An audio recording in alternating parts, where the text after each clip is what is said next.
Hi friends, கறி குழம்பு டேஸ்ட்டில் உருளைக்கிழங்கு குழம்பு செய்கிறது எப்படின்னு பார்க்கலாம். அதுக்கு ஒரு கடாயில் தேவையான அளவு எண்ணெய், கரம் மசாலா, ஸ்பைசஸ்லாம் பொரிஞ்சோடனே 2 மீடியம் சைஸ் வெங்காயம் நீளவாக்கில் கட் பண்ணி சேர்த்துக்கோங்க. வெங்காயம் நல்லா கோல்டன் ப்ரௌன் ஆனதும் 2 டேபிள் ஸ்பூன் இஞ்சி பூண்டு பேஸ்ட், இஞ்சி பூண்டோட பச்சை வாசம் பண்ணோடனே 2 மீடியம் சைஸ் தக்காளியை பேஸ்ட்டாக அரைச்சி வச்சுருக்கேன். அதை சேர்த்து நல்லா வதக்கிக்கோங்க. தக்காளியோட பச்சை வாசம் போனோடனே வீட்டில் அரைச்ச கறிமிளகாய் தூள், வரமிளகாய் தூள், கொஞ்சம் கரம் மசாலா சேர்த்து நல்லா எண்ணெயிலே வதக்கிக்கோங்க. மசாலாலாம் நல்லா எண்ணெய் பிரிஞ்சு வர ஆரம்பிச்சிருச்சு. இப்போ தேவையான அளவு தண்ணி சேர்த்துக்கோங்க. தேவையான அளவு உப்பு.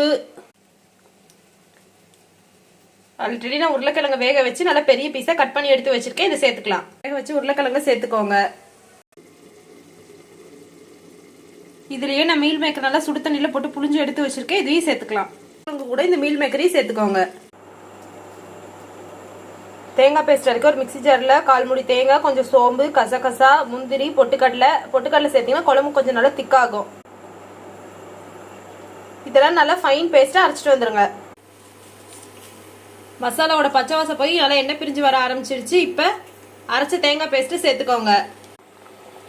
குழம்பு நல்லா கொதிச்சு எண்ணெய் பிரிஞ்சு வர ஆரம்பிச்சிருச்சு. ஃபைனலாக மல்லி இலை தூவி இறக்கிக்கோங்க. கறிக்குழம்பு சுவையில் அருமையான உருளைக்கிழங்கு குழம்பு ரெடி. இது இட்லி, தோசை, சப்பாத்தி, சாதம் எல்லாத்துக்கும் அட்டகாசமா இருக்கும்.